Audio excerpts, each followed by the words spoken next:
ಗಂಟೆದಿಗೌಡ ಇವನು ಈ ನಾಡಿಗೆ ಹುಲಿ ಇವನು ನ್ಯಾಯಕ್ಕೆ ಇವನೇ ಸರದಾರ ಅನ್ಯಾಯಕ್ಕೆ ಅಸುರ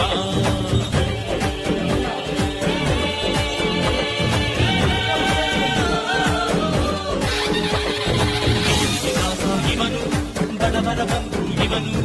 ಎದೆ ತಟ್ಟಿ ಹೇಳುವನು ನ್ಯಾಯಕ್ಕೆ ಕಣ್ಣು ನಮಃ ನಮಃ ಅಯ್ಯ ನಮೋ ನಮಃ ನಮಃ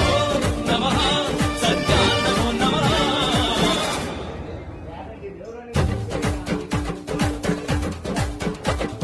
ಸಿಂಹ ಗರ್ಜನೆ